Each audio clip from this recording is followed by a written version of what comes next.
What's up, good people? Welcome back to my YouTube channel. This is Isaac Insights. Thank you so much for your continuous support. Yes, and good people, today I'm here. I want to give you a video that most of you have been asking. I have been seeing the comment section, and today I've decided kama mbaya choma shule wanafunzi waende nyumbani. Mimi sijasema uchome shule, usiku mwalimu hapo ukachoma shule. Hata sijui kitu nilikuwa naongea. So good people, I'm here. I want to give you a breakdown of building a shop. Most people have been asking me, Isaac, I want to build a shop. Give us the quotation. I'm going to give you this quotation. Plus, also, I will give you my reasoning or what I think about shops. Right? The shop that we are going to build in this case are normal shops that our people always build in the villages, in the small towns.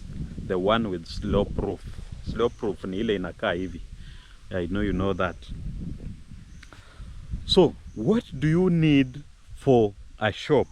And our shop in this case will be, the size of our shop in this case, it will have 3 doors. I've gone with the shop with 3 doors. And the size of each shop, it is 12 by 20. 12 by 20 simply means 12 by 20, it means it can have the front side and then someone can live or have a store just in the same shop, but on the back side of that shop.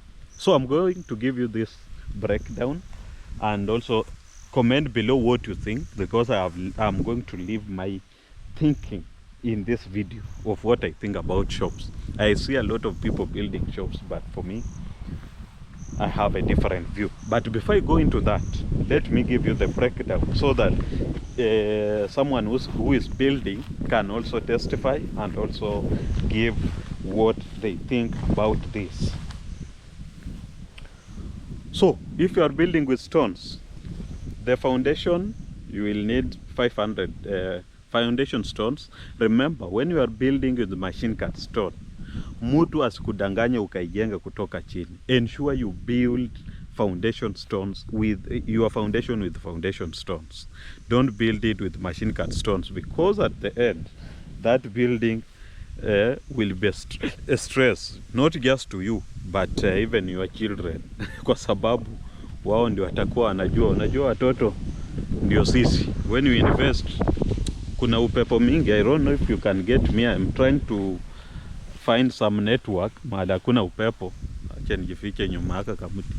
How do you see my trees here? Upepo ni mingi lakini leave that. So, foundation stones, you need 500 pieces for that building. That's 500 feet are enough, are good for you. And then machine cut stones, you will need 1500 pieces. Then you will need 150 bags of cement. That is for building plus plastering, not just building alone. Ijengwe na ifanyiwe plastering. Now, if possible, they can do even the screeding of your floor. Ballast, for that house you will need 21 tons. 21 tons will be enough for your slab and the lintel. Remember, as much as it's a small, it's an investment, you also need to follow the building practice for it to be perfect. And then next, sand.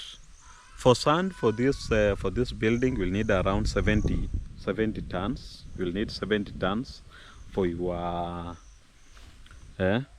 construction. Then wall pass will need 3 rolls. Remember, when building a house, please use wall pass.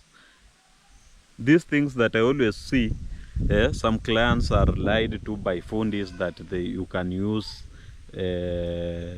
wire fence. It's very wrong, because mbona wall pass haijai tumika kufanya fence na tunatumia hii wire yake kufanya kazi ya wall pass. So please don't do that. Don't use wire fence. Then next you will need binding wire 8 kgs. For wall pass I've said 3 rolls, which will cost you around 9,600. Let me give you plus the calculations. For foundation stones we'll need around 25,000. Machine cut stones will need around 90,000. That's approximate, please. I've said 1,500 pieces, approximately 90,000. That's, I've just approximated 60 each.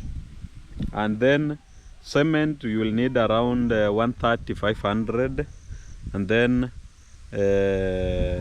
ballast you will need around 30,000 or 30,000. Yes, let me put it at the middle, at the average. Then wall pass will need 9,600, binding wire will need 1,600, D10 you will need 24 pieces, which is around 24,000, because currently it's going for 1,000 shillings each. Then for this house I will give you that allowance to use R6. R6 is always cheaper compared to D8. So you can use R6, which you will need 10 pieces, 2,500 shillings. Then you will need timber, around 9,000, and then timber 9,000 and 4,000. That's 8,1 and 7,1, because 300 feet and 150 feet respectively. I don't know if this wind is affecting my video. I'm not sure, but if it will, naomba tu mnisamee, wacha nijificha hapa bado. Then when you go to roofing, roofing will be a flat slope, will be a slope. So for a slope we will go with just a minute, let me go at that aeroplane mode. Next, roofing you will need 4.2, you will need 500 feet. That one you didn't need, you don't need a lot of frames, because slope is always cheaper. And then 3.2 you will need 700 feet around, which will cost you around 17,500. Iron sheets you will need 30 pieces, that's for 5,000. But for that, since it's a slope and it's just a shop, you can go with ordinary iron sheets. That's why I'm giving it at 45,000. And then roofing nails we need 8 kgs, 2,400 pieces. Then the total number of ordinary nails that we'll need is around 25 kgs. We have the splits your phone will probably give you, but 25 kgs is a total of 5,000 feet. So what is the total cost of material of that house? The total cost is coming to 480,000. Are we there? And then the labor cost of building that house from foundation to the top, and then you do the roofing, you do the plaster. The total cost is approximately 200,000 of labor. When I say that, I've considered that that house will be built, the walls will be done, and then roofing will be done, and then plaster. So it's coming to approximately 200,000. Yes, so when your cost is coming to 200,000, I've calculated my cost with 190, but let's put it at 200,000. Then 480, we are coming at 680,000. And then that's the total material cost and labor. And then that house will need some wiring, stima iwekwe. Remember, this one is not that complicated. So most likely, stima on that house will cost you 20,000. If uko karibu na stima yenyewe, kama uko mbali, it may be more. Remember, kuichukua tu Kenya Power peke yake, just dropping, it's always stress. But for me, I've been lenient and I've given you 20,000. That's why we do the wiring and then the labor for that wiring, 20,000. Dropping it is another case. It can go even up to 30 or 50,000. So, good people, you add the electricity on that 680, we are coming to 700,000. That is, you have not dropped the electricity from the pole. Are you getting me, my good people? So, we are saying building a 3-door shop is coming to around 700,000. Then we also need to add the doors. Obviously, this shop will have front side and back side. So you need door each. Let's calculate with you. For example, it depends with your welder. I understand people do not put a lot of investment when it comes to that. So unatumia tu hizo milango ya mabati, ile tunatumia zile zetu za kawaida. So 2 doors, 3 doors, they are likely to cost you, let me put them at 15,000 each, so that 15 times 3 coming to 45. Then backside you need around, backside doors you need around 8,000 each. That's 2,400. So 2,400, 2,400. In most cases these houses always lack windows, but you can include them. But for this, for our case, tuache, but tutaweka miscellaneous ya kucover such things. So 45 plus 24 is coming to around 70,000, because it will be 69,000. So, but let's put it at 70,000. So 700 plus 70,000, it's coming to 770. Remember, those doors you will pay for their labor. So that labor, let's just approximate the total cost of that shop will be upepo imeisha kidogo naweza move. So the total cost for that shop is likely to be 800,000. So 800,000. Now this is where I come in and ask you as a person, as an individual, and this is my genuine advice. I understand different people have different views, but from today henceforth, I want, if you have similar dream, I want you to do this research. These shops, how much are they paid per month? By the way, I have not included Rangi. Rangi I have not included, because if we include Rangi, most likely it will be 850,000, but I have not included. So my question is, the bigger question is, how much do they charge for these shops? For those who are built in rural areas, how much are your tenants paying? In most cases, it runs between 1,500 to 4,500 shillings per door. So for our case, let's go with 3,000 shillings. 3,000 shillings per door, right? Yes, let's go. 3,000 shillings every month. That is a total of 9,000 shillings. So you can be getting 9,000 shillings from your shops every month. Now your total cost, let's put it at 900,000, because we are miscellaneous and everything. Tena upepo imerudi jameni. But 900,000 and you are being paid 9,000 shillings every month. How many months will you stay to ensure that you get back what you invested?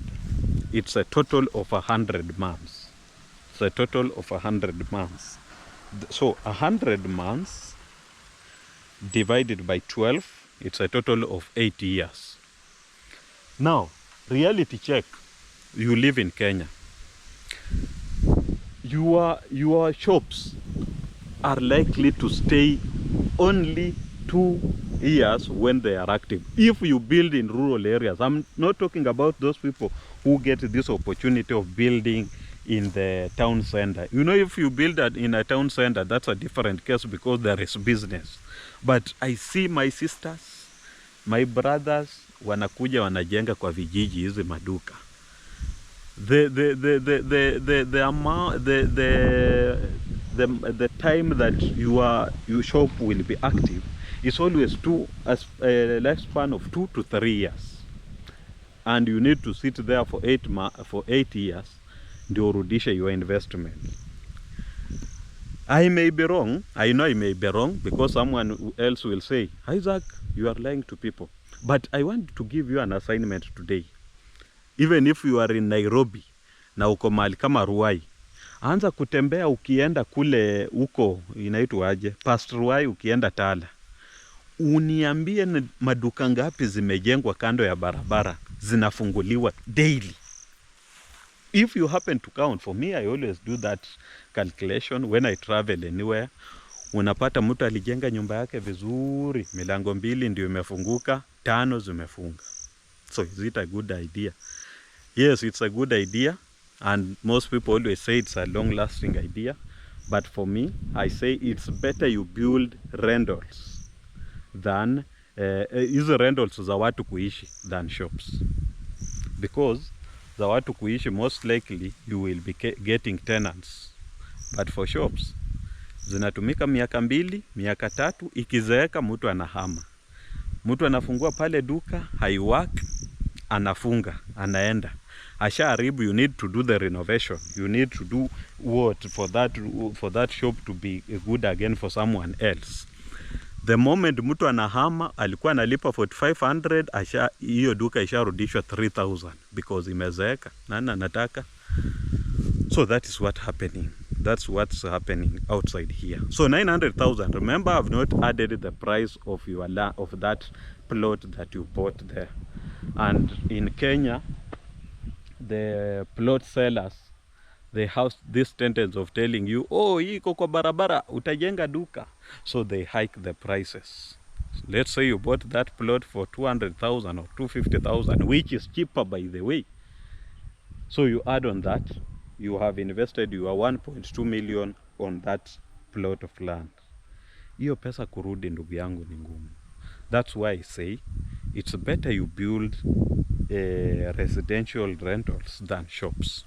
Good people, I would like to hear your views. It may maybe change me, but for me, what I believe, if you are not building a shop at the center of a town, wachana nayo. Hata ikiwa tuseme, for those who know Mumias, or for those who know Sabatia, or those who know Kakamega, kama si Kakamega town, or around Lurambi, because there we have business because of the university, and so if it's not there, don't. Good people, I say thank you so much. Mungu awabariki. Mungu awabariki familia zenu. Let me hear your views. It may change me, and I may make a new video advising otherwise. I say thank you so much. Mungu awabariki.